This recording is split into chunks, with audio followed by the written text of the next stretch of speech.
நாகரிகம் அப்படின்றோம். ஸோ ஹிஸ்டரியில் இருக்க ஃபர்ஸ்ட் டாபிக் தான் வந்து பார்த்தீங்கன்னா சிந்து சமவெளி நாகரிகம். ஓகேவா? ஸோ நம்ம டிஎன்பிசியில் ஹிஸ்டரியில் இருக்க ஃபர்ஸ்ட் டாபிக். ஸோ இதில் நாகரிகம் அப்படின்றதோட மீனிங் என்னன்னு தெரியுமா? ஸோ நாகரிகம் அப்படின்னா என்னன்னு கேட்டீங்க அப்படின்னா வளர்ச்சி அப்படின்ற ஒரு மீனிங்கை குறிக்கும். இல்லாட்டினா மேம்பாடு. ஸோ நம்ம இருக்க நிலைமையிலிருந்து முன்னேறி வர்றதுக்கு பேர் தானு கேட்டீங்கன்னா ஒரு வளர்ச்சி, அப்படித்தானே? ரைட்டா? ஸோ முன்னாடி என்ன பண்ணியிருப்போம், ஒரு கிராம வாழ்க்கையிலிருந்து ஸோ ஒரு நகர வாழ்க்கைக்கு மாற்றங்கள் ஏற்பட்டிருக்கும். ஃபார் எக்ஸாம்பிளா சொல்லணும் அப்படின்னா ஸோ அப்போ அந்த மாதிரி ஒரு மேம்பாடு அடைந்த ஒரு வளர்ச்சியை தான் நான் சொல்லுவாங்க அப்படின்னா நாகரிகம் அப்படின்னு நம்ம சொல்லுவோம். ஓகேவா? ஸோ அப்போ இந்த நாகரிகங்கள்லாம் வந்து பார்த்தீங்கன்னா எங்கிருந்து தோன்றி இருக்கும், எப்படியெல்லாம் உருவாகி இருக்கும் அப்படின்னு கேட்டீங்கன்னா எடுத்த உடனே இப்போ ஒரு எக்ஸாம்பிள் சொல்றேன். கிராமம் டு நகரம் அப்படின்னு எடுத்துக்கிட்டோம் அப்படின்னா ஸோ கிராமத்துல எடுத்த உடனே நகரம் அப்படின்ற ஒரு உருவாயிருச்சா? இல்ல, அப்படித்தானே? ஸோ இப்போ எடுத்து என்ன உருவாயிருக்கும் அப்படின்னு கேட்டீங்கன்னா கிராமம் அப்படின்ற ஒண்ணுதான் உருவாயிருக்கும். இந்த கிராமங்கள்ல இருந்துதான் வளர்ச்சி வந்து என்ன இருக்கும், நகரம் அப்படின்றது டிரான்ஸ்ஃபர்மேஷனா கிடைச்சிருக்கும். சரி, ஓகே. ஸோ முதல்ல ஒரு மனுஷன், ஒரு ஹியூமன் பீயிங்கா ஒரு மனிதர்கள் என்ன பண்ணியிருப்பாங்க அப்படின்னு கேட்டீங்கன்னா நம்ம உயிர் வாழ்றதுக்கு இன்றியமையாத நம்ம சொல்றது என்னென்ன, நம்ம என்ன பண்ணுவோம், ஸோ நீர், அடுத்து என்ன பண்ணுவோம், சாப்பாடு, ஸோ அடுத்து இருக்க வந்து ஒரு இருப்பிடம். ஸோ அடுத்து என்ன பண்ணுவோம் அப்படின்னா இன்கேஸ் நம்ம அந்த சாப்பாடுன்னு சொல்ல போற அந்த உணவு வகைகளை நம்ம பயிரிடுறதுக்கு ஏற்ற நிலங்கள், அப்படித்தானே? அந்த நிலங்கள் நம்ம ரெடி பண்ண அந்த நிலங்கள்ல நம்ம இருந்து கிடைக்கிற அந்த பொருட்களை எடுத்துட்டு போயிட்டு என்ன பண்ணணும், நம்ம ஒண்ணு எல்லாத்தையுமே நம்மளே என்ன பண்ணிக்க முடியாது, சமைச்சு சாப்பிட்டுக்க முடியாது. ரைட்டா? ஸோ இப்போ ஃபார் எக்ஸாம்பிளுக்கு வந்து பாத்தீங்கன்னா வயல்ல போனோம்னா நெல் மட்டும்தான் கிடைக்கும். இப்போ நம்ம நெல் மட்டும்தான் விதைச்சு அதை அறுவடை பண்றோம் அப்படின்னா நெல்லை மட்டுமே வச்சு நம்மளால சமைச்சு சாப்பிட்டு இருக்க முடியுமா? முடியாது. ஸோ அப்போ ஒவ்வொரு இடத்துலையும் ஒரு இடத்துல நெல், இன்னொரு இடத்துல என்ன பண்ணுவாங்க, ஸோ அதே மாதிரி நெல்லுக்கு ஏற்ற மாதிரி பல காய்கறி வகைகள், பயிர் வகைகள் அப்படின்னு சொல்லிட்டு நிறைய இடத்துல நிறைய விதைப்பாங்க. ஸோ அப்போ அது எல்லாமே என்ன பண்ணுவாங்கன்னா அதை மட்டுமே வச்சு உணவா சாப்பிட்டுட்டு இருக்க முடியுமானா முடியாத ஒண்ணுதான். ஸோ அப்போ எல்லாத்துக்கும் எல்லாமே தேவைப்படும். ஸோ அப்படின்ற பட்சத்துல இப்போ நான் வந்து ஒரு நெல் அறுவடை செய்யறேன், அந்த நெல்லை மட்டும் வச்சு நான் இது பண்ண முடியுமானா அந்த நெல்லை எடுத்துட்டு என்ன பண்ணுவேன் அப்படின்னா எனக்கு போக மிச்சம் இருக்கிறத நான் எடுத்துட்டு எங்க போவேன், சந்தை அப்படின்ற ஒரு இடம் இருக்கும். ரைட்டா? இந்த சந்தை அப்படின்ற இடத்துக்கு என்ன எனக்கு போக இருக்க மீதம் இருக்க அந்த நெற்பயிர் நெல்லை பூரா அறுவடை செஞ்ச நெல்லை பூரா எடுத்துட்டு போயிட்டு கொண்டு போய் சேல் பண்ணுவேன். ரைட்டா? ஸோ அதே மாதிரி இப்ப நான் ஒரு விவசாயி, நான் வந்து இப்ப என்ன பண்ணிருக்கேன், இந்த மாதிரி சேல் பண்ணி எடுத்துட்டு வந்திருக்கேன். இதே மாதிரி என்னைய மாதிரி இருக்க எல்லாமே என்ன பண்ணுவாங்க, பழங்கள், காய்கறிகள் எல்லாத்தையும் கொண்டு வந்து ஒரு இடத்துல ஒரு முக்கியமான இடத்துல ஒரு குவியெல்லாம் பூச்சி வைப்பாங்க. ஸோ அந்த இடத்துக்கு பேர் தான் என்னன்னு கேட்டீங்க அப்படின்னா சந்தை அப்படின்னு நம்ம சொல்லுவோம். ஸோ அப்போ எல்லா பொருளுமே கிடைக்கிற ஒரு இடம் தான் என்னன்னு கேட்டீங்கன்னா இந்த சந்தை. ரைட்டா?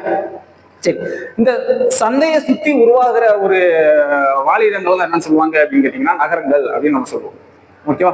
ஸோ அப்போ என்ன, எனக்கு ஈஸியான அசஸ் எல்லாமே கிடைக்குது. இப்போ எனக்கு இந்த சந்தைக்கு போனா போதும், என்னால நெல்லும் வாங்க முடியும், காய்கறி வாங்க முடியும், பயிர் வகைகள் வாங்க முடியும், எல்லாமே வாங்க முடியும். ரைட்டா?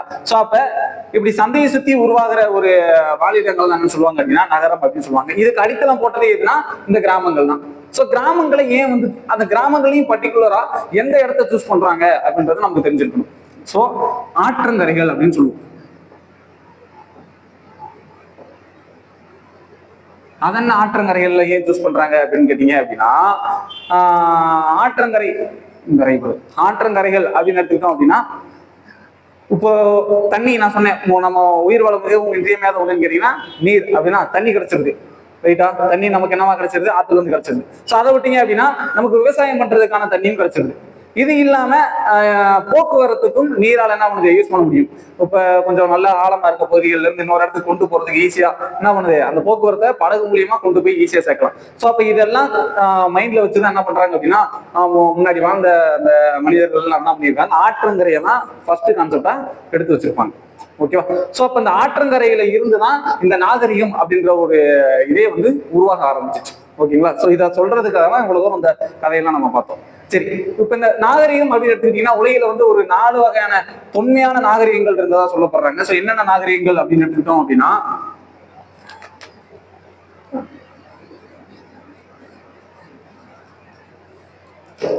ஸோ ஃபர்ஸ்ட் ஒண்ணு மெசபடோமியா நாகரிகம்.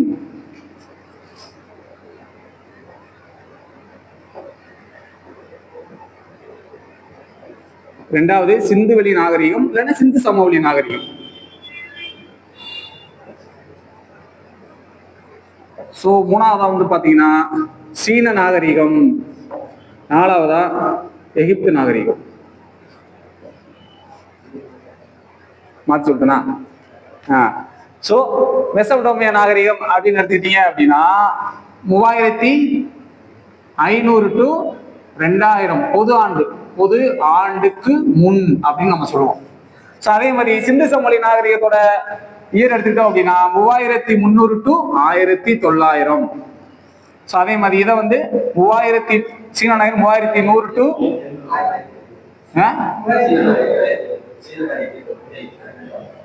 சிந்து சமவெளி ரைட் தான். சீன நாகரிகம் மேல சேர்த்து வைக்கல, சரி அப்படியே போட்டுக்க. சிந்து சமவெளி நாகரிகம் அடுத்த என்ன வரும்? எகிப்து நாகரிகம், சீன நாகரிகம் அப்படின்னு நம்ம எடுத்துக்கணும். சரி ஓகே. அப்போ 3100 to 1700 பொது ஆண்டு அப்படின்னு நம்ம சொல்லிக்கலாம். ஸோ அடுத்து சீன நாகரிகம் எடுத்துக்கிட்டோம் அப்படின்னா 2700 to 1120 அப்படின்னு நம்ம சொல்றோம்.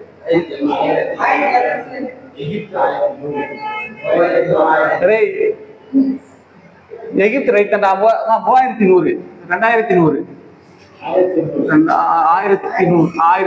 என்னையவே கன்ஃபியூஸ் பண்ணி விட்டீங்களா? 1100 ரைட். 2700 to 1122 தான்டா.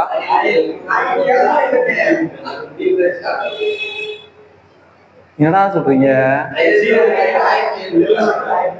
2100 3100 to 2100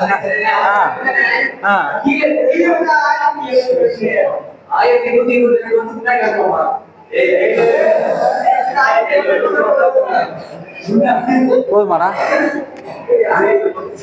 சொல்லிட்டே விட்டீங்களா? வீடியோவே கழிவு. ஸோ உலகில் தொன்மையான 4 நாகரிகம் அப்படின்னு சொல்லப்படுறது வந்து பாத்தீங்கன்னா இந்த மெசபடோமியா நாகரிகம் எப்பனா 3500 to 2000 பொது ஆண்டுக்கு முன்னு சொல்றாங்க. ஸோ அடுத்து சிந்துவெளி நாகரிகத்தை 3300 to 1900 பொது ஆண்டுக்கு முன்னு சொல்றோம். ஸோ அடுத்து எகிப்து நாகரிகம் 3100 to 1100. சீன நாகரிகம் வந்து பாத்தீங்கன்னா 1700 to 1122 பொது ஆண்டுக்கு முன் அப்படின்னு நம்ம சொல்றோம். ஓகேவா? இந்த தொன்மையான நாகரிகங்கள் எல்லாமே எங்க இருந்து உருவாச்சு அப்படின்னு கேட்டீங்கன்னா ஆற்றங்கரைகள்ல இருந்து தான். ஸோ அதனால என்ன சொல்றாங்க அப்படின்னா நாகரிகங்களின் தொட்டில் அப்படின்னு சொல்லப்படுறது எது அப்படின்னு கேட்டோம்னா ஆற்றங்கரைகள் அப்படின்னு நம்ம சொல்லிக்கலாம். ஓகேவா? ஆற்றங்கரைகளை தான் என்ன சொல்றோம் அப்படின்னா நாகரிகங்களின் தொட்டில் அப்படின்னு நம்ம சொல்றோம். சரி ஓகே. அப்ப நம்ம பார்க்க போறது என்ன நம்ம டாபிக்லன்னு கேட்டீங்கன்னா இந்த சிந்துவெளி நாகரிகத்தை தான் நம்ம பார்க்க போறோம். சிந்துவெளி நாகரிகம் வந்து பாத்தீங்கன்னா இப்ப 3300 to 1900 பொது ஆண்டுக்கு முன்னு இதை பத்தி தான் நம்ம படிக்க போறோம். நம்ம சிலபஸ்ல இருக்க ஹிஸ்டரியில ஃபர்ஸ்ட் டாபிக். சரி, அப்ப இந்த சிந்துவெளி நாகரிகம் அப்படின்னு எடுத்துக்கிட்டோம் அப்படின்னா இப்படி சிந்துவெளி நாகரிகம் இருக்குன்னு சொல்லி நமக்கு ஃபர்ஸ்ட் தெரிய வந்தது எதை வச்சு அப்படின்னு கேட்கும்போது ஃபர்ஸ்ட் சிந்துவெளி நாகரிகத்துக்கு போய் அங்கு ஆராய்ச்சி பண்றவர் யார் அப்படின்னு கேட்டீங்கன்னா 1826 யாருன்னா சார்லஸ் மேசன் அப்படின்ற ஒருத்தர். இந்த சார்லஸ் மேசன் தான் ஃபர்ஸ்ட் என்ன பண்றாரு அப்படின்னா ஆக்சுவலா இந்த சிந்துவெளி அப்படின்றது மெயினா நமக்கு வந்து பாகிஸ்தான்லயும் இந்தியாவிலையும் நம்ம காணப்படுற ஒரு இடங்கள் அப்படின்னு சொல்லுவோம். ஸோ இந்த சார்லஸ் மேசன் எங்க போயிருக்காரு அப்படின்னா நம்ம இந்தியாவோட வடமேற்கு திசையில இருக்க ஆக்சுவலா அப்ப இந்தியா பாகிஸ்தான் எல்லாமே என்ன பண்ணுச்சு பிரியாம தான் இருந்துச்சு. ஸோ அப்ப இந்தியாவோட வடமேற்கு திசையில இருக்க அந்த பாகிஸ்தான் பகுதியில் இருக்க ஒரு இடம் தான் வந்து பாத்தீங்கன்னா ஆக்சுவலா அந்த சிந்துவெளி நாகரிகத்துக்கு தொடர்புடைய ஒரு இடம். ஸோ அந்த இடத்த பார்வையிட போறாப்ல வடமேற்கு திசையில் இருக்க இடத்த 1826 அங்க போயிட்டு அந்த இடம்லாம் என்ன வந்திருக்கும் அழிஞ்சு போன இடங்கள் தானே. ஸோ அப்ப எப்படி இருக்கும் அப்படின்னு பாத்தீங்கன்னா ஒரு பாழடைஞ்சு போய் இருக்கு.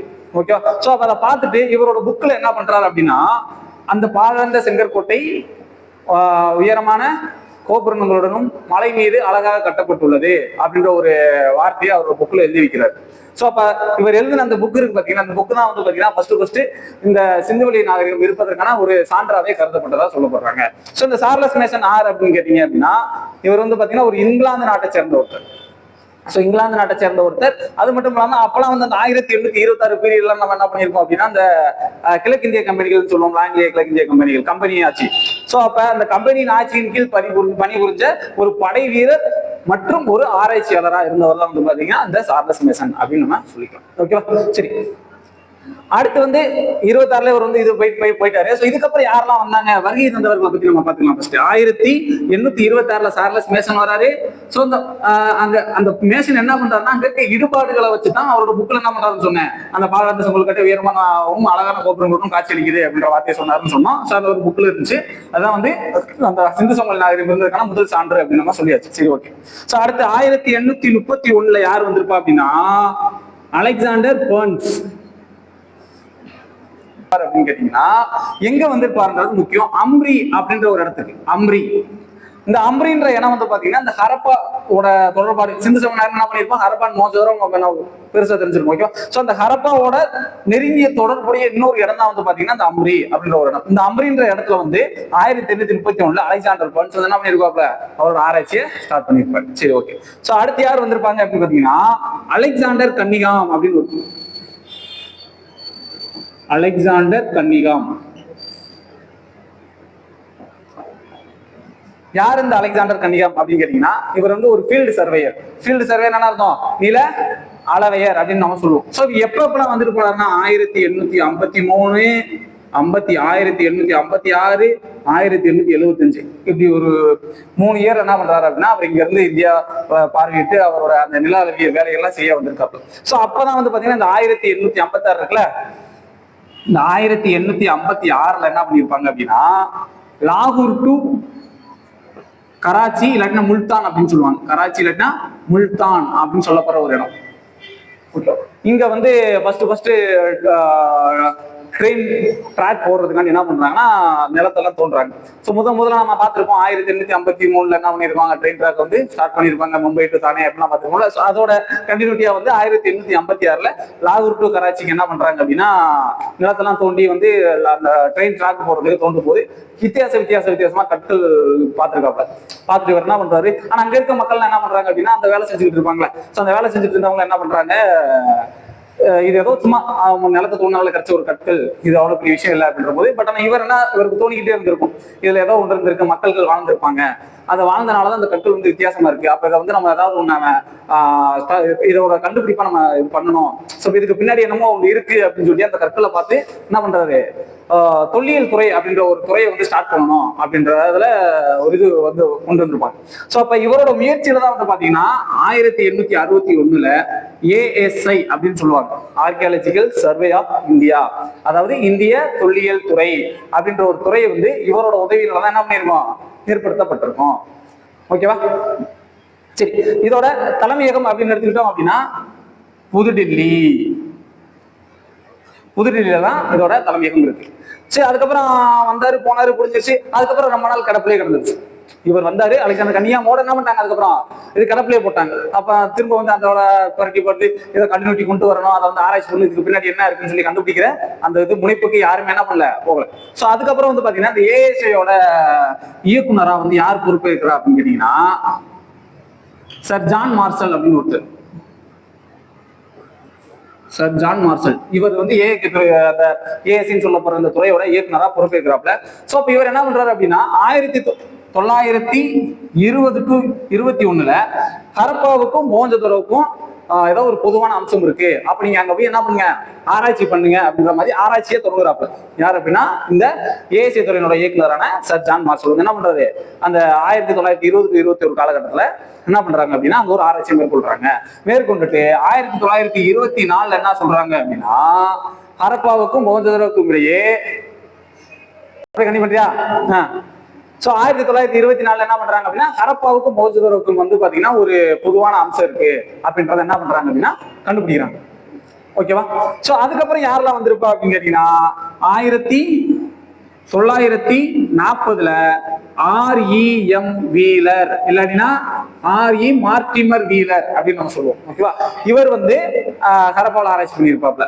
ஆராய்ச்சி பண்ணிட்டு இதை என்ன சொல்லிடுவாருன்னா ஹரப்பா ஒரு நாகரிகம் வந்து ஒரு நகர நாகரிகம் தான் அப்படின்றத உறுதிப்படுத்திட்டு போயிடுவார். யாருன்னா REM வீலர் அப்படின்னு சொல்லுவாங்க. சரி, ஓகே. இப்ப நான் அந்த சிந்துவெளி நாகரிகம் சொல்லும்போது நம்ம கரப்ப நாகரிகம்னு சொல்றோம்ல, இப்ப ஏன் வந்து நம்ம சிந்துவெளி நாகரிகத்தை ஹரப்பா நாகரிகம் அப்படின்ற சொல்றோம் அப்படின்னா சிந்துவெளியில கிடைக்கப்பட்டது நம்ம முக்கியமா நமக்கு தெரிஞ்சது என்னது, ஹரப்பா அண்ட் மோஹஞ்சதாரோ. இதுல ஃபர்ஸ்ட் கண்டுபிடிச்சது மிக பழமையானது நம்ம சொல்றோம் அப்படின்னா ஹரப்பாவோட தான். ஓகேவா? சோ அதனாலதான் என்ன சொல்றாங்க அப்படின்னா முதலில் கண்டுபிடிச்சது பழமையானதா இருக்கிறதுனால சிந்து சமவெளி நாகரிகத்தை ஹரப்பா நாகரிகம் அப்படின்னு சொல்றாங்க. ஓகேவா? சோ இந்த இதுலயே வந்து பாத்தீங்கன்னா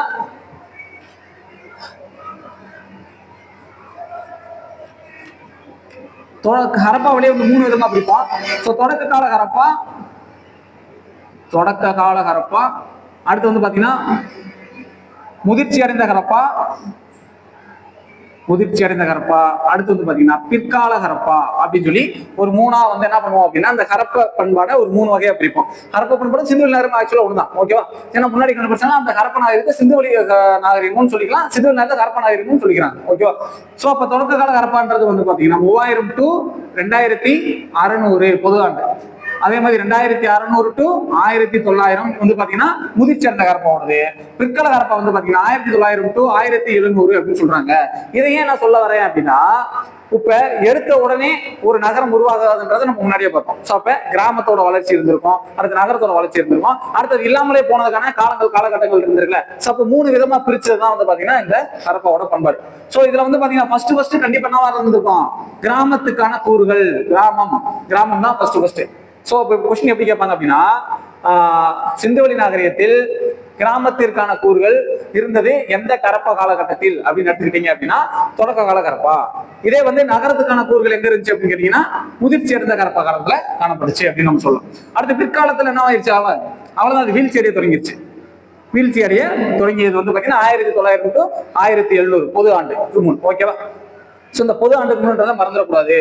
இதுக்கு முன்னாடி கிபி கிமுலாம் பாத்துருக்கோம், இப்ப எல்லாமே என்ன ஆயிடுச்சு, பொது ஆண்டு அப்படின்னு மாத்திட்டாங்க. சரி, அடுத்து வந்து பார்த்தோம் அப்படின்னா இந்த சிந்துவெளி அப்படின்ற பேர் வந்ததுக்கு ரீசன் வேணும்ல. சிந்துவெளி ஏன் பேர் வந்துச்சு சிந்துவெளி அப்படின்னு கேட்டீங்கன்னா, சிந்து சமவெளி அப்படின்ற பேர் வந்ததுக்கு ரீசன் என்ன அப்படின்னா, இந்த ராவி நதிக்கரை கேள்விப்பட்டீங்களா? ராவி நதிக்கரை, இந்த ராவியோட ஆறு வந்து பாத்தீங்கன்னா சிந்துவின் துணையாறு தான் வந்து பாத்தீங்கன்னா ராவி. இந்த ராவி நதிக்கரையில தான் இந்த நாகரிகம், அதாவது இந்த சிந்து சமவெளி நாகரிகம் உருவாச்சு. அதனாலதான் அந்த சிந்துவின் பெயரவே வச்சு சிந்துவெளி நாகரிகம் அப்படின்னு சொல்லி அழைக்க ஆரம்பிச்சிட்டாங்க. அமைவிடம் மற்றும் எல்லைகளை பத்தி பார்க்க போறோம். சோ இதோட அமைவிடம் அப்படின்னு நம்ம எடுத்துக்கிட்டோம் அப்படின்னா மெயினா வந்து பாகிஸ்தான், இந்தியா, இந்த 2 இடத்துல தான் மெயினா வந்து இந்த சிந்து சமவெளி நாகரிகம் அப்படின்ற ஒரு ஹரப்பன், மோசதரோ, அதை சுத்தி இருக்க பெரிய நகரங்களா இருக்கட்டும், கிராமங்களா இருக்கட்டும், எல்லாமே இந்த இந்தியா மற்றும் பாகிஸ்தான்ல இருக்க கிட்டத்தட்ட ஒரு 1.5 மில்லியன் பரப்பளவு, சதுர கிலோமீட்டர் பரப்பளவு வந்து பரவி இருக்கிறதா சொல்லப்படுது. எதுலாம் கேட்டீங்கன்னா இந்தியாவிலையும் நம்ம பாகிஸ்தான்லயும் சேர்ந்து. சரி, சோ இதோட எல்லைகள் அப்படின்னு நம்ம எடுத்துக்கிட்டோம் அப்படின்னா, எல்லைகள் நமக்கு என்ன தெரியும், வடக்கு, தெற்கு, கிழக்கு, மேற்கு. சோ அப்ப இதான் வந்து எல்லைகள். இப்ப இதுல வந்து பாத்தீங்கன்னா வடக்கு பகுதியில இந்த சிந்துவெளி நாகரிகத்தோட எல்லையா கருதப்படுறதுன்னு கேட்டீங்கன்னா வடக்கே ஹார்டுகை அப்படின்னு சொல்லுவாங்க. வடக்கே ஹார்டுகை. ஓகேவா? சோ அடுத்து வந்து கிழக்கு வந்து பாத்தீங்கன்னா ஆலம்கிர்பூர். ஆலம்கிர்பூர் உத்தரப்பிரதேசல இருக்கு. ஆலம்கிர்பூர். ஹார்டுகை எங்க இருக்கு அப்படின்னு கேட்டீங்கன்னா ஆப்கானிஸ்தான். சோ ஆப்கானிஸ்தான்ல இருக்கிறதா வந்து ஹார்டுகை. சோ அதே மாதிரி தெற்குல வந்து பாத்தீங்கன்னா தைமாபாத் அப்படின்னு சொல்லுவாங்க. தைமாபாத். தைமாபாத் இது எங்க இருக்கு அப்படின்னு கேட்டீங்கன்னா மகாராஷ்டிரா, எம்ஹெச், மகாராஷ்டிராவில் இருக்கு. மகாராஷ்டிரா வரைக்கும் தெற்குல. சரி, மேற்குல எந்த வரைக்கும் பறந்திருந்தது அப்படின்னு கேட்டீங்கன்னா பாகிஸ்தான்ல இருந்து ஈரான்ல இருக்க சட்கோ ஜெண்டர் குடியிருப்பு. சட்கோ ஜெண்டர் குடியிருப்பு, சட்கோ ஜெண்டர் குடியிருப்பு வரைக்கும் பரவி இருக்கிறதா சொல்லப்படுது. சோ இந்த எல்லைகள் ரொம்ப ரொம்ப முக்கியம். அடிக்கடி போர்த்துகளை கொடுத்து கேட்கறதுக்கும் வாய்ப்புகள் இருக்கு. சரி, எல்லைகள் எடுத்துக்கிட்டோம் அப்படின்னா வடக்கு பகுதியில ஹார்டுகை, இது எங்க இருக்குன்னா ஆப்கானிஸ்தான் வரைக்கும் பரவி இருக்கு. வடக்குல ஹார்டுகை வரைக்கும் நின்று இருந்துச்சாமா. கிழக்கு பகுதியில ஆலம்கிர்பூர் உத்தரப்பிரதேசம் வரைக்கும், தெற்குல வந்து தைமாபாத் மகாராஷ்டிராவில் தைமாபாத் வரைக்கும், மேற்குல வந்து பாகிஸ்தான்ல இருந்து ஈரான்ல இருக்க சட்கோ ஜெண்டர் குடியிருப்பு வரைக்கும் பறந்திருந்ததா சொல்லப்படுது. அடுத்து வந்து பாத்தீங்கன்னா கால வரையறை அப்படின்னு எடுத்துக்கிட்டோம் அப்படின்னா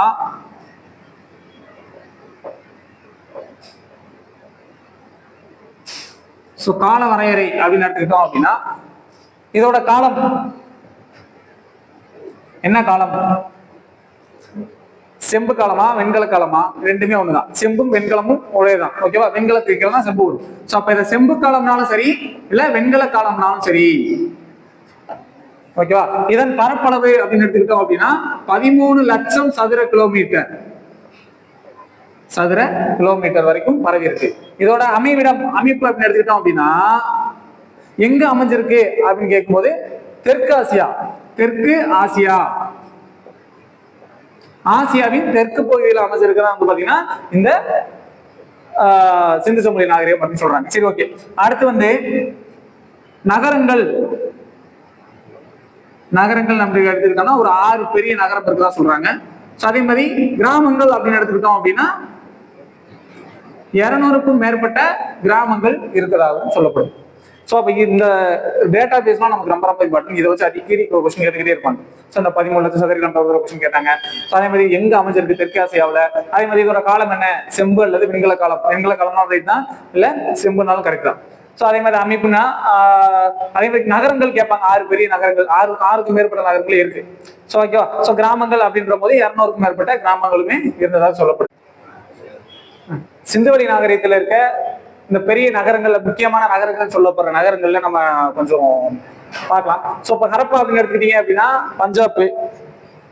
ஓகே, அது எங்க இருக்குன்னா பாகிஸ்தான்ல இருக்கு. இதை கண்டுபிடிச்சது யார் அப்படின்னா 1921 தயாரம் சாயனி அப்படின்ற ஒருத்தர் கண்டுபிடிச்சிருப்பாரு. ஸோ அதே மொஹஞ்சதாரோ எடுத்துக்கிட்டீங்கன்னா சிந்து மாகாணத்துல பாகிஸ்தான்ல தான் இருக்கு. இதுவுமே 1922 ஆர்டி பானர்ஜியால கண்டுபிடிக்கப்பட்டிருக்கும். டோலாவிரா குஜராத் இந்தியாவில RS அப்படின்றவர் 1985-90 கண்டுபிடிச்சிருப்பாரு. சோ காளிபங்கன் வந்து பாத்தீங்கன்னா ராஜஸ்தான்ல இருக்கு.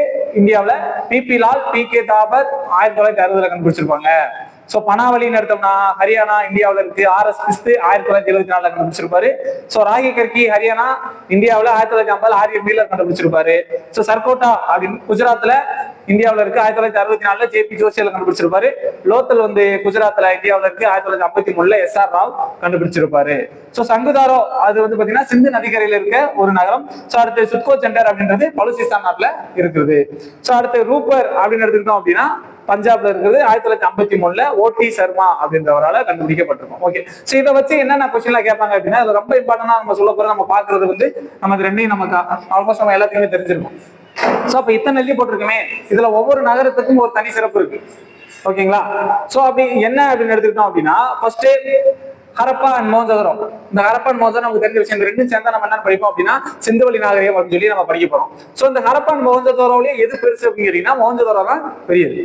சரி, அடுத்து உங்களுக்கு வேற எதுல உங்க கொஸ்டினா கேட்கலாம் அப்படின்னா இந்த லோத்தல் அப்படின்றது அடிக்கடி கொஸ்டின் வந்துகிட்டே இருக்கும். ஏன் அப்படின்னா இந்த லோத்தல் வந்து ரொம்ப ரொம்ப இம்பார்ட்டன்டான ஒண்ணு. இங்கதான் வந்து பாத்தீங்கன்னா துறைமுகம் வந்து காணப்பட்டுச்சு. சோ இந்த லோத்தல் என்னன்னு சொல்லுவாங்க அப்படின்னா துறைமுக நகரம் அப்படின்னு சொல்லுவாங்க, இல்லைன்னா நீர் மேலாண்மை நகரம் அப்படின்னு சொல்லப்படுறதுன்னா இந்த லோத்தல் தான். ஓகே, சோ அடுத்து வேற ராகி கர்கி ரொம்ப இம்பார்ட்டன்ட். அதுக்கேற்ற மாதிரி சோ இந்த ராகி கர்கில என்ன கண்டுபிடிச்சாங்க அப்படின்னா தானிய களஞ்சியம் கண்டுபிடிச்சிருப்பாங்க. ஓகேங்களா. ஹரப்பாவில ரொம்ப முக்கியமான ஒண்ணு பாத்தீங்கன்னா தானிய களஞ்சியம் அப்படின்னு சொல்லுவோம். இதுக்கு பின்னாடி நம்ம ஹரப்பா மொஹஞ்சதாரோ பத்தி பார்ப்போம். சோ அப்ப அந்த இதுல இந்த ராகி கர்கி வந்து எங்க கண்டுபிடிக்கப்பட்டது அப்படிங்கிற ஒரு கொஸ்டின் கேட்கலாம். எதுன்னு கேட்டீங்கன்னா இந்த ஹரியானாவில் இருக்க ராகி கர்கில தான் தானிய களஞ்சியம் கண்டுபிடிக்கப்பட்டது அப்படின்னு நம்ம சொல்லலாம். அதை கண்டுபிடிச்ச தானிய களஞ்சியத்தை கண்டுபிடிச்சது யாருன்னா 1950 ஆரிய மீலர் தான் கண்டுபிடிச்சிருப்பாரு. சரி, வேற இந்த ரூப்பர் வந்து பாத்தீங்கன்னா இது வந்து இந்த ஹரப்பாவோட பண்பாட்டுக்கு தொடர்புடைய ஒரு இடமா தான் கருதப்பட்டிருக்கும். சரி, சோ அடுத்து நம்ம எதுக்கு போயிடலாம் அப்படின்னு பாத்தீங்கன்னா மெஹர்கர் அப்படின்ற ஒரு இடம். மெஹர்கர், இந்த மெஹர்கர் அப்படின்றது என்னன்னா ஒரு புதிய கற்கால மக்கள் வாழ்ந்த ஒரு இடம் அப்படின்னு சொல்றாங்க இந்த மெஹர்கரை. ஓகேங்களா. சோ இது வந்து அதே சிந்துவெளி நகரத்துக்கு தொடர்புடைய ஒரு நகரம். இது வந்து ஒரு புதிய கற்கால மக்கள் வந்ததாக சொல்லப்படுது. இது எங்க இருக்குன்னா பாகிஸ்தான் நாட்டுல போலன் ஆற்று பகுதியில, என்ன பண்ணுது பலுசிஸ்தான் நாட்டுல போலன் ஆற்று பகுதியில காணப்படுது அப்படின்னு வந்து சொல்றாங்க. சரி, ஓகே. இப்ப அடுத்து நம்ம பார்க்க போறது என்னன்னா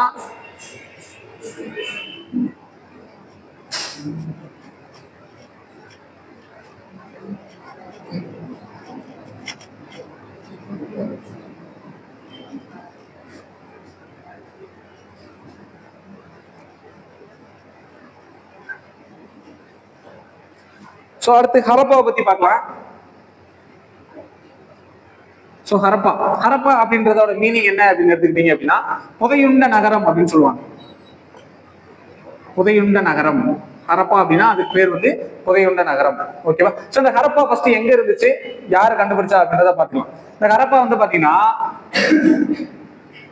பழைய பஞ்சாப்ல மான்குமாரி அப்படின்ற ஒரு டிஸ்ட்ரிக்ட் அப்படின்ற ஒரு மாவட்டத்துல யாரால கண்டுபிடிக்கப்பட்டது அப்படின்னு கேட்டீங்கன்னா தயாரம் சஹானி அப்படின்ற ஒருத்தரால 1921 கண்டுபிடிச்சு அகழ்ந்தெடுக்கப்பட்ட ஒரு சின்னம் அப்படின்னு நம்ம சொல்லலாம். அதான் வந்து பாத்தீங்கன்னா ஹரப்பா அப்படின்னு நம்ம சொல்லுவோம். சரி, ஓகே. கொஸ்டின் எப்படி கேட்பாங்கன்னா ஹரப்பா வந்து எங்க இருந்துச்சு, எங்க எடுத்தாங்க. சோ பழைய பஞ்சாப்ல மான்குமாரி மாவட்டத்துல இருந்ததா நீங்க சொல்லணும். ஓகே, இந்த ஹரப்பா வந்து பாத்தீங்கன்னா ஒரு 2 பகுதியா பிரிச்சு வச்சிருப்பாங்க. சோ என்ன பகுதி அப்படின்னு எடுத்துக்கிட்ட போது கிழக்கு, இது மேற்கு. ஓகேவா? இந்த மேற்கு பகுதி வந்து பாத்தீங்கன்னா கிழக்கு பகுதியை காட்டிலும் சற்று உயரமானதாக காணப்படும். மேற்கு பகுதி என்ன பண்ணும், உயரமானதாக இருக்கும். இந்த உயரமான இடத்துல என்ன பண்ணாங்க அப்படின்னா இந்த நகர நிர்வாகிகள், இந்த மாதிரி பெரிய பெரிய ஆட்கள் எல்லாமே வந்து இந்த மேற்கு பகுதியை பயன்படுத்துறதாக சொல்லப்படுது. அது மட்டும் இல்லாம இந்த மேற்கு பகுதியில தான் என்ன இருந்திருக்கு அப்படின்னு கேட்டீங்கன்னா தானிய களஞ்சியங்கள் அப்படின்னு சொல்லப்படுற, நம்ம பார்த்தோம்ல ராகி கறிக்கல தானிய களஞ்சியம் கண்டுபிடிச்சாங்க அப்படின்னு சொல்லிட்டு, அந்த மாதிரி ஒரு தானிய களஞ்சியம் வந்து பாத்தீங்கன்னா இந்த மேற்கு பகுதியில தான் இருந்ததாக சொல்லப்படுறாங்க. இந்த தானிய களஞ்சியம் வந்து பாத்தீங்கன்னா 138 அடி அகலமும், 135 அடி, 168 அடி அகலம், 135 அடி நீளமாகவும் இருந்ததாகவும் சொல்லப்படுறாங்க. ஓகேவா? சோ கிழக்கு பகுதியில் என்ன இருந்துச்சு அப்படின்னு கேட்டீங்கன்னா கிழக்கு பகுதி மக்கள்கள் பயன்படுத்தும் பகுதியாக இருந்ததாக சொல்லப்படுது. ஓகேங்களா? சோ அப்ப உங்களுக்கு இமேஜின் பண்ணி பாத்தீங்க அப்படின்னா கொஞ்சம் ஒரு மேல ஒரு நகர நிர்வாகிகள் இருக்காங்க, கீழே வந்து மக்கள்கள் இருக்காங்க அப்படின்னா மேல இருந்து அவங்க கீழே எல்லாத்தையுமே நிர்வகிக்கிற மாதிரி ஒரு அமைப்பாக இருந்ததா சொல்லப்படுது. சரி, அதே மாதிரி வந்து பாத்தீங்கன்னா ஹரப்பா வந்து உங்களுக்கு நான் ஒரு நகரத்தோட பண்பாடுகள் வந்து இங்க இருந்ததா சொல்லணும். ரைட்டா? ஹரப்பானாலே அது வந்து நகர நாகரிகம் தான் அப்படின்னு நம்ம யார் சொன்னது? ஆரியம் வீலர் அப்படின்றவர் வந்து என்ன பண்ணாரு, உறுதிப்படுத்தினாரு 1940 நம்ம பார்த்தோம். ஓகேவா? சோ அப்ப நகரத்திற்கான கூறுகள் இப்படிதான் இருக்கணும். நகரம் அப்படின்னா அந்த இதுக்கு வந்து ஸ்ட்ரக்சர் இப்படிதான் இருக்கணும். நகரத்துக்கான ஒரு ஸ்ட்ரக்சர்ல இருக்கும்ல, அந்த ஸ்ட்ரக்சர்ல சொன்னவர் யார் அப்படின்னா சில்டே அப்படின்னு ஒருத்தர். ஓகேவா? அந்த சில்ட்ரன்றவர் என்ன பண்றாரு அப்படின்னா சிந்து சமவெளியில் நகரத்திற்கான கூறுகள் இவ்வாறுதான், இந்த மாதிரி தான் இருக்கணும். நகரம்னா இந்த மாதிரி பில்டிங் ஸ்ட்ரக்சர் இருக்கணும், இந்த மாதிரி வடிகால் அமைப்பு இருக்கணும், இந்த மாதிரி அந்த பாத்ரூம் ஃபெசிலிட்டிஸ் எல்லாம் போகணும், அதோட தண்ணி எல்லாம் எப்படி வெளியில போறது, அந்த கடத்தி கொண்டு போறது எப்படி, இது எல்லாரோட அமைப்பு எல்லாமே அந்த அமைப்பை பத்தி சொன்னது யாருன்னா அங்க அந்த மாதிரி எல்லாம் இருந்துச்சு அப்படின்ற அமைப்பை பத்தி சொன்னது சில்டே சொல்லிப்பாங்க. சோ தெருக்கள் வந்து பாத்தீங்கன்னா 33 அடி அகலம் வரைக்கும் என்ன பண்ணலாமா தெருக்கள் எல்லாமே பெரிய பெரிய தெருக்களாகவும் இருந்ததா சொல்லுது. சின்ன தெருக்கள் வந்து 9 to 12 அடி அகலம் வரைக்கும் இருந்ததாகவும் சொல்றாங்க. ஓகேங்களா? அதே மாதிரி இவங்க வீடு கட்டினதெல்லாம் வந்து பாத்தீங்கன்னா சுட்ட மற்றும் சுடாத செங்கற்கற்கள் வச்சுதான் என்ன பண்றாங்க வீடு கட்டினாங்க அப்படின்னு நம்ம சொல்றாங்க. சரி, ஓகேவா? சோ இதெல்லாம் வந்து ஹரப்பாவோட ஒரு முக்கியமான பாயிண்ட்ஸ் அப்படின்னு சொல்லலாம். சோ அடுத்து நம்ம பார்க்க வேண்டியது என்ன அப்படின்னா மொஹஞ்சதாரோவோட ஒரு முக்கியமான பாயிண்ட்ஸ் இதுலயே பார்த்தோம்னா மொஹஞ்சதாரோ. சோ இங்க எப்படி ஹரப்பாவுக்கு புகையுண்ட நகரம் அப்படின்ற ஒரு பேர் இருக்கோ அதே மாதிரி மொஹஞ்சதாரோக்குமே ஒரு பேர் இருக்கு. என்ன பேர் அப்படின்னு கேட்டீங்கன்னா என்ன பேர்? இடுகாட்டு மேடு. இடுகாட்டு மேடு அப்படின்னு சொல்லுவாங்க. சோ இந்த மொஹஞ்சதாரோ யார் கண்டுபிடிச்சா எங்க இருக்கு அப்படின்றதையும் பார்ப்போம். இது ரெண்டுமே ஆக்சுவலா எங்கதான் இருக்கு? பாகிஸ்தான்ல தான் இருக்கு. சோ இது வந்து பாகிஸ்தான்ல சிந்து மாகாணத்துல லர்கானா அப்படின்ற மாவட்டத்துல 70 அடி மண் மேடு ஒண்ணு இருந்திருக்கும். அந்த மண் மேடுல அகழ்ந்தெடுக்கப்பட்ட ஒரு சின்னம் தான் கேட்டீங்கன்னா இந்த மொஹஞ்சதாரோ அப்படின்னு சொல்றாங்க. ஓகேவா? சோ அதே மாதிரி இதை கண்டுபிடிச்சது யாரு அப்படின்னா 1922 ஆர்டி பானர்ஜி அப்படின்னு ஒருத்தரால என்ன பண்ணப்பட்டுச்சு இந்த மொஹஞ்சதாரோ அடையாளம் காணப்பட்டுச்சு. ஓகேங்களா? இந்த மொஹஞ்சதாரோவை பத்தி பார்க்கணும் அப்படின்னா இந்த மொஹஞ்சதாரோல நிறைய சிறப்பம்சங்கள் இருந்திருக்கும் நீங்க ஹரப்பாவை கம்பேரிசன் பண்ணும்போது. சோ அதே மாதிரியுமே பரப்பளவுலையுமே வந்து பாத்தீங்கன்னா கிட்டத்தட்ட மொஹஞ்சதாரோ தான் அதிகம். எத்தனை? 200 ஹெக்டர். 200 ஹெக்டர் பரப்பளவு கொண்டது எதுனா இந்த மொஹஞ்சதாரோ. அதே மாதிரி இந்த ஹரப்பாவுக்கும் மொஹஞ்சதாரோக்கும் எத்தனை மைல்கள் இருந்துச்சு அப்படின்னு கொஸ்டின் கேட்கலாம். 400 மைல்கள் என்ன பண்ணுச்சாமா ஹரப்பாவுக்கும் மொஹஞ்சதாரோக்கும் தூரங்கள் இருந்ததுன்னு சொல்றாங்க. சோ அதே மாதிரி இந்த மொஹஞ்சதாரோலாம் வந்து பாத்தீங்கன்னா மைய அரசு ஒருங்கிணைந்த ஒரு மைய அரசு இருக்குல்ல, மத்திய அரசுங்கிற மாதிரி அந்த மைய அரசு மட்டும் ஒரே அரசு தான். மத்திய அரசு ஒரே அரசு மட்டும் இருக்குல்ல, மைய அரசு வச்சு நிர்வாகம் நடைபெற்றுச்சு அப்படின்றதுக்கான சான்றுகள் எங்க கிடைச்சு அப்படின்னு கேட்டீங்கன்னா அந்த மொஹஞ்சதாரோல தான் மைய அரசு இருந்ததுக்கான சான்றுமே கிடைச்சதா சொல்லப்படுது. சரி, ஓகே. அடுத்து மட்டும் அது வேற இல்லாம இதுல வேற என்ன ஸ்பெஷல் அப்படின்னா மொஹஞ்சதாரோவை பொறுத்தளவுக்கு ஒரு பெரிய பெருங்குளம் வந்து காணப்பட்டுச்சு. பெருங்குளம் ஒரு பெருங்குளம்னா ஒரு பொது பெரிய குளம், குளிக்கிறதுக்கு ஏற்ற மாதிரி ஒரு பெரிய குளம் இருந்ததா எங்க இருந்துச்சு அப்படின்னு கேட்டீங்கன்னா இந்த மொஹஞ்சதாரோல தான் இருந்ததா சொல்றாங்க. சோ இந்த பெருங்குளம் இருந்துச்சு அப்படின்னா அந்த குளத்துல வந்து கரெக்டா மெயின்டெனன்ஸ் எப்படி பண்றாங்க அப்படின்னா தண்ணி ஒரே தண்ணி உள்ளே இருந்துச்சு அப்படின்ற பட்சத்துல என்ன ஆகும், அது கெட்டு போயிடும்னா துர்நாற்றம் வீசும் அப்படின்ற மாதிரி இருக்கும்போது என்ன பண்றாங்கன்னா தண்ணி கரெக்டா ப்ராப்பரா வெளியில ஒரு குறிப்பிட்ட நாள் ஆச்சுன்னா அதை வெளியில போறதுக்கு ஒரு வடிகால் அமைப்போம். அதே மாதிரி தண்ணி உள்ள வர்றதுக்கு ஒரு வடிகால் அமைப்பு இருந்தாமே சொல்றாங்க. அதே மாதிரி வெறும் மண்ணு மட்டும் வச்சு தண்ணி நப்பி வச்சிருந்தோம்னா கண்டிப்பா தண்ணிக்குள்ள அந்த தண்ணி எல்லாம் என்ன ஆயிரும் கீழே அடியோட அடியா நிலத்தடியில கீழே போயிடும். சோ அதனால இவங்க என்ன பண்ணிருக்காங்க அப்படின்னா இந்த சுத்தி இந்த பெருங்குளத்தை சுத்தியுமே வந்து பாத்தீங்கன்னா இயற்கை தார் கொண்டு என்ன பண்றாங்க பூசி வச்சிருக்காங்க. அதை இயற்கை தார்னு சொல்றாங்க, இல்லைன்னா அது பிட்டுமினாஸ் அப்படின்னு சொல்றாங்க. ஓகேவா? ஸோ இந்த மாதிரி இயற்கை தார் கொண்டு என்ன பண்றாங்கன்னா சுத்தி எல்லா இடத்துலையும் பூசி வச்சும் போது தண்ணி அப்படியே நிற்குதாமா. ஸோ அப்போ யூஸ் பண்ணி அது தண்ணியை வந்து கரெக்டாக ஒரு பீரியட்ல என்ன பண்றாங்க, அதை மாத்துறதுக்குமே தனியாக வந்து குழாய் வெளியில போறதுக்குமே வச்சு கரெக்டா ப்ராப்பரா மெயின்டைன் பண்ற மாதிரி சொல்லப்படுது. ஸோ அப்ப பெருங்குளம் ஒன்று சொல்றாங்க. ரெண்டாவது வந்து பாத்தீங்கன்னா ஒரு அமர்ந்த நிலையில் உள்ள ஒரு மத குரு. சோ ஒரு ஆண் சிலை வந்து எங்க கண்டுபிடிச்சது அப்படின்னு பாத்தீங்கன்னா இது அமர்ந்த நிலையில ஒரு ஆண் சிலை எங்க கண்டுபிடிக்கப்பட்டது கொஸ்டின் கேட்கலாம். எங்கன்னா இந்த மோகஞ்சதாரோட தான். ஓகேவா? இதை என்னன்னு சொல்றாங்க அப்படின்னா அவர் வந்து ஒரு மத குருவா இருந்திருக்கலாம் அப்படின்னு ஒரு தாடி வச்சு ஒருத்தர் உட்காந்துருப்பார். ஓகேவா? சோ அப்படி அவர் வந்து பாத்தீங்கன்னா ஒரு அமர்ந்த நிலையில் ஒரு மத குரு அப்படின்ற மாதிரி சொல்றாங்க. இதை இன்னொரு கொஸ்டின் எப்படி கேட்பாங்க அப்படின்னா இது எதனால் செய்யப்பட்டது அப்படின்னா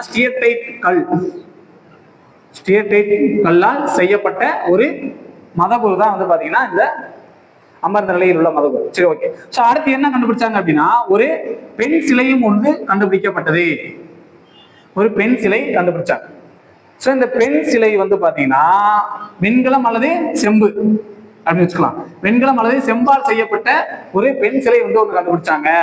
இதை வந்து பார்த்துட்டு நம்ம சர் ஜான் மார்ஷல் பார்த்தோம்ல, இந்த சர் ஜான் மார்ஷல் இது ஆராய்ச்சி என்ன சொல்றது அப்படின்னா இது வந்து ஒரு நடன மாதுவா இருக்கும். ஓகேவா? நடன மாது மீன்ஸ் என்ன சொல்லுவாங்க, காசு கொடுத்து ஆடுவாங்களே. ஸோ அந்த மாதிரி ஒரு நடன மாதுவா இருக்கும் அப்படின்னு சொல்லப்படுறது வந்து பாத்தீங்கன்னா யாரோட கூற்றுனா இது சர் ஜான் மார்ஷலோட ஒரு கூற்றாக இருந்ததா சொல்லப்படுது. ஓகேவா? சரி, அப்ப இது வரைக்கும் நம்ம என்ன பார்த்தோம் அப்படின்னா ஹரப்பாவோடையும் மோகஞ்சதாரோடையும் என்னென்ன இருக்குன்னு சொல்லி பார்த்தோம். இதெல்லாம் கொஸ்டின் ஏரியாக்கள். இதுல தான் கொஸ்டின்ஸே அதிகமா கேட்கறதுக்கு வாய்ப்புகள் இருக்கு. ஓகே. அதே மாதிரி இந்த சர் ஜான் மார்ஷல் என்ன சொல்றாரு அப்படின்னா இந்த பேசப்பட்ட மொழிகள் வந்து கம்பல்சரி ஒரு திராவிட மொழிகளா தான் இருக்கணும். அதுல இந்த நிறைய பேர்லாம் தமிழ் மொழி கூட இங்க பேசியிருக்காங்க அப்படின்ற ஒரு கூற்றையும் முன்வைக்கிறாங்க. ஓகேவா? சோ சர் ஜான் மார்ஷல் என்ன சொல்றாருன்னா இந்த திராவிட மொழியா தான் கண்டிப்பா இங்க பேசப்பட்டிருக்கணும் அப்படின்னு சொல்லப்படுது. ஓகேவா? சரி, அப்போ அடுத்து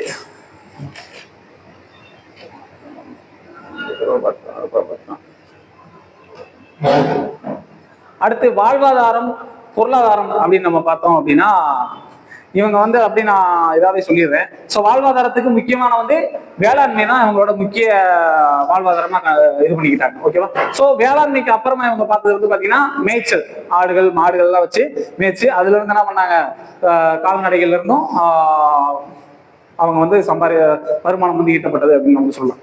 ஸோ அதை விட்டீங்க அப்படின்னா வேற என்ன பண்றாங்க அப்படின்றவங்க மண்பாண்டங்கள் செஞ்சுருக்காங்க. ஸோ மண்மாற்றங்கள் அதாவது சக்கரத்தோட பயனை இவங்க தெரிஞ்சிருந்தாங்கன்றத இதன் மூலியமா என்ன பண்ணிக்கலாம், நம்ம ஈஸியா அண்டர்ஸ்டாண்ட் பண்ணிக்கலாம். ஸோ சக்கரத்தை வச்சு என்ன பண்றாங்க அப்படின்னா ஒரு மண்பாண்டங்கள் செய்யறாங்க.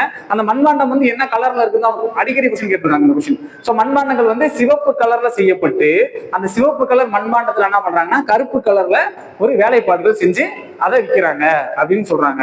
ஓகேவா? அது மட்டும் இல்லாம இவங்க ஆபரணங்களும் செஞ்சு என்ன பண்றாங்க, விற்கிறாங்க. கைவினை பொருட்கள் இந்த மாதிரி சின்ன சின்ன பொருட்கள் பிளஸ் ஆபரணங்கள், அதை வச்சு ஆபரணங்கள் செஞ்சும் அதை விற்கும் என்ன பண்றாங்க இவங்க வருமானம் ஈட்டியதாக சொல்லப்படுது. சரி, அதே மாதிரி இந்த கத்தி கோடாரி இந்த மாதிரி பொருட்கள் எல்லாம் செய்யறதுக்கு அவங்க என்ன பயன்படுத்துறாங்க அப்படின்னு பாத்தீங்கன்னா டோரி செட் அப்படின்ற ஒரு வகையான அந்த கல்லை கொண்டுதான் என்ன பண்றாங்க அப்படின்னா கத்தி கோடாரி செஞ்சதாகவும் சொல்றாங்க.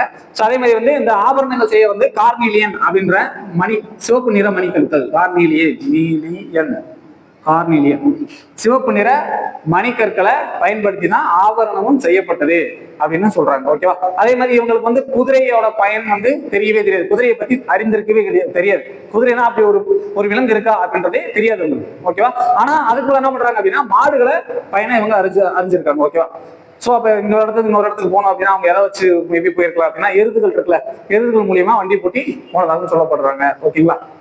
அதே மாதிரி குதிரையோட பயன்கள் கண்டிப்பா அறிஞ்சிருக்க கிடையாது. அதே மாதிரி இரும்பின் பயனுமே இவங்களுக்கு என்ன பண்ணல தெரியல. இரும்புன்னு ஒரு இருக்கு அப்படின்றது இவங்களுக்கு தெரியவே தெரியாது. செம்பை வச்சுதான் மோஸ்ட்லி நிறைய என்ன பண்றாங்க இவங்க யூஸ் பண்ணிக்கிட்டு இருந்திருக்காங்க. அதனாலதான் அந்த காலத்தை என்ன யூஸ் பண்ண சொல்றோம்னா செம்பு காலம் இல்லைன்னா வெண்கல காலம் அப்படின்னு நம்ம சொல்றோம். ஓகேவா? சரி, அடுத்து எடைக்கற்களும் அளவீடுகளும் அப்படின்னு நம்ம எடுத்துக்கிட்டோம் அப்படின்னா இவங்களோட எடைக்கற்கள் எப்படிலாம் இருந்துச்சா அப்படின்னா இரும முறையை உணர்த்துவதாக இருந்தது. எதுனா இந்த எடைக்கற்கள். ஸோ இந்த டைம்ல நம்ம என்ன பண்றோம், டிஜிட்டல் என்ன பண்றோம், நம்ம அந்த ஸ்கேலை யூஸ் பண்றோம். அதே மாதிரி அந்த படிக்கல்ல வச்சு யூஸ் பண்றோம். அந்த மாதிரிலாம் இருந்திருக்குல்ல. அப்ப என்ன பண்றாங்க அப்படின்னு இவங்க எதை வச்சு அதை இடம் எல்லாம் போட்டாங்க அப்படின்ற பட்சத்துல இரும முறை அப்படின்னு சொல்றாங்க. எப்படின்னா 1:2:4:8:16:32 போய்கிட்டே இருக்கும். அதாவது 2 கோடி. ஓகேவா? சோ அந்த மாதிரி போகும். ஓகேவா? அப்ப வந்து 16 விகிதம் வந்து எதுக்கு ஈக்குவலா இருக்கா அப்படின்னு கேட்டீங்கன்னா 13.63 அப்படின்ற அளவுக்கு. இப்ப 13.63னா அப்ப என்னதாங்க 16ஓட விகிதம். அந்த அளவுக்கு வந்து என்ன பண்ணிட்டாங்க அப்படின்னா இடையில வந்து ஸ்டாண்டர்டா மெயின்டைன் பண்ணி இருந்திருக்காங்க அப்படின்னு சொல்றாங்க. அதே மாதிரி 1 இன்ச் அப்படின்றது வந்து பாத்தீங்கன்னா 1.75 சென்டிமீட்டர் வரைக்கும் கச்சிதமா இருந்ததா சொல்லப்படுது. அதே மாதிரி வந்து பாத்தீங்கன்னா குஜராத்ல தந்தத்திலான ஒரு அளவுகோலுமே கண்டுபிடிக்கப்பட்டது. ஓகேவா? அது எத்தனை மில்லிமீட்டர் அப்படின்னா 1704 மில்லிமீட்டர் என்ற அளவுக்கு சிறிய அளவீட கூட அது அளக்குமாமா. அந்த அளவுக்கு முன்னாடியே என்ன பண்ணியிருக்காங்க அவங்க ஒரு அறிவியல் பூர்வமா இருந்ததாகவும் இதன் மூலியமா நம்ம என்ன பண்ணா அறியலாம். சரி, ஓகே. அடுத்து வேற என்ன இதுல பார்க்கலாம் அப்படின்ற பட்சத்துல மருத்துவம் அப்படின்னு எடுத்துக்கிட்டோம் அப்படின்னா இவங்க வந்து கட்டில் அப்படின்ற ஒரு மீன், கட்டில் அப்படின்ற ஒரு வகையான மீனோட முள்ளு, அந்த முள்ளை வச்சு கண்ணு, காது, தொண்டை இது சம்பந்தப்பட்ட ஏதாவது ஒரு நோய்கள் வருது அப்படின்னா ஹாஸ்பிட்டலுக்குலாம் போய் இது பண்றது கிடையாது. இந்த மீனோட முள்ளுலேயே என்ன பண்றாங்க மருந்து தயாரிச்சு அந்த நோய்க்கு வந்து மருந்தா பயன்படுத்திக்கிறாங்க அப்படின்னு சொல்லப்படுது. ஓகேவா? அதே மாதிரி வந்து பாத்தீங்கன்னா இவங்களோட வழிபாடு அப்படின்னு எடுத்துக்கிட்டோம் அப்படின்னா தாய் தெய்வ வழிபாடு தான் இவங்களோட முக்கிய வழிபாடா இருந்திருக்கு. தாய் தெய்வ வழிபாடுன்னு அர்த்தம் பெண் கடவுளை தான் என்ன அதிகமா வணங்கி இருக்கிறதான்னு சொல்லப்படுது. அதே மாதிரி மரம், வேப்ப மரம் வந்து பாத்தீங்கன்னா பெண் கடவுளாகவும், அரச மரம் அப்படின்றது பாத்தீங்கன்னா அது ஆண் கடவுளாகவும் சொல்லப்படுது. சோ வேப்ப மரம் பெண் கடவுளாகவும், அரச மரம் வந்து ஆண் கடவுளாகவும் இவங்க கும்பிட்டதா சொல்றாங்க. ஓகே. சோ அடுத்து வந்து பாத்தீங்க அப்படின்னா வணிகம், இவங்களோட வணிகம். சரி, ஓகே, இவங்க இதெல்லாம் பண்ணாங்க, சக்கரத்தை கொண்டு மண்பானம் செஞ்சாங்க, ஆபரணம் செஞ்சாங்க, இதெல்லாம் நம்ம பார்த்தல. இதை கொண்டு போய் கண்டிப்பா என்ன பண்ணோம் இன்னொரு இடத்துல விற்கணும், இல்லைன்னா பண்டமாற்று முறை பண்ணணும். உன்னை கொடுத்துட்டு பண்டமாற்றம் என்ன அர்த்தம், உன்னை கொடுத்துட்டு உன்னை வாங்கிட்டு வரணும். ஓகேவா? சோ அப்ப இவங்க யாரு கூட வந்து வணிகம் பண்ணாங்க அப்படின்னு எடுத்துக்கிட்டீங்கன்னா மெசபடோமியா அப்படின்ற ஒரு நாட்டு கூட என்ன பண்றாங்க அப்படின்னா வணிகத்தை மேற்கொள்றாங்க. ஓகேவா? சோ அப்ப இந்த மெசபடோமியா கூட தான் வணிகம் பண்ணாங்க அப்படின்றது எதன் மூலியமா நம்ம தெரிஞ்சுக்க முடியுது அப்படின்னா கியூனிஃபார்ம் அப்படின்ற ஒரு கல்வெட்டு, கியூனிஃபார்ம் அப்படின்ற இந்த கல்வெட்டு தான் என்ன பண்ணுது அப்படின்னா சிந்துவெளி மக்களுக்கும் மெசபடோமியாவுக்கும் இடையே ஒரு வணிக தொடர்பு இருந்ததை சொல்ற கல்வெட்டுக்கு பேர் என்ன அப்படின்னு கொஸ்டின் கேட்கலாம். அது என்ன கல்வெட்டுனா கியூனிஃபார்ம் கல்வெட்டு அப்படின்னு நம்ம சொல்லலாம். ஓகேவா? அப்ப வணிக தொடர்பு யார் தெரிஞ்சுக்கிட்டீங்கன்னா மெசபடோமியா கூட தான் இருந்துச்சு. ஓகேங்களா? அங்க இருந்த மெலுக்கா, அதாவது மெசபடோமியா இந்த மெலுக்கா அப்படின்ற ஒரு வார்த்தை வந்து பாத்தீங்கன்னா சிந்து மொழியை குறிக்கிறதா சொல்றாங்க. ஓகேவா? மெலுக்கா அப்படின்றது ஒரு சிந்து மொழியை குறிக்கிறதா சொல்லப்படுது. சரி, அடுத்து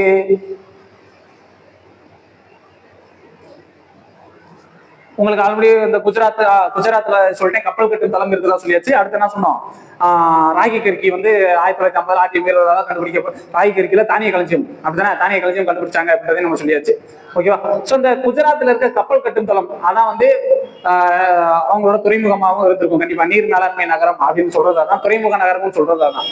இது எங்க இருந்துச்சு அந்த கப்பல் கட்டும் தளம் அப்படின்னா நம்ம சபர்மதி ஆற்றோட ஆற்றங்கரையில், சபர்மதி ஆற்றங்கரையில் அமைஞ்சதுதான் வந்து பாத்தீங்கன்னா அந்த குஜராத்ல இருக்க அந்த லோக்கல் அப்படின்ற ஒரு துறைமுகம். ஓகேங்களா? சரி, அதுக்கப்புறம் இது வந்து பல்வேறு காரணங்களால இந்த 1900க்கு அப்புறம் என்ன பண்ணுச்சுன்னா வீழ்ச்சி அடைய தொடங்கி இருக்கும். அதுக்கு பல அறிஞர்கள் வந்து பல பேர்கள் வச்சு சொல்றாங்க. ஸோ என்னன்னா ஒரு சிலர் வந்து ஆறுகளின் போக்குல மாறுதல் ஏற்பட்டிருக்கும், அப்ப அந்த இடத்துல வந்து என்ன பண்ணிருக்கோம் பஞ்சங்கள் ஏற்பட்டிருக்கும், அதனால வந்து கண்டிப்பா அதோட இனம் அழிஞ்சு போயிருக்கலாம். இன்னொருத்தர் என்ன சொல்றோம் பூகம்பம் வந்து முழுசா என்ன பண்ணிருக்கோம் அழிஞ்சு போயிருக்கும் அப்படின்ற மாதிரி ஒரு அறிஞர்கள் சொல்றாங்க. இன்னும் ஒரு சிலர் என்ன சொல்றாங்கன்னா ஆரியர்கள் அந்த காலத்துல வாழ்ந்த ஆரியர்கள் வந்து என்ன பண்றாங்கன்னா படையெடுத்து இவங்க எல்லாத்தையுமே அழிச்சிருப்பாங்க, அது அடியோட அழிஞ்சிருக்கும் அப்படின்ற பல்வேறு பேர் வந்து என்ன சொல்றாங்க பல்வேறு கருத்துக்களை சொல்றாங்க. ஓகே, இதோட 1900க்கு அப்புறமா பின்னாடி என்ன ஆயிடுச்சு ஹரப்பாவோட வீழ்ச்சி தொடங்கிருச்சு. இதோட இந்த படம் வந்து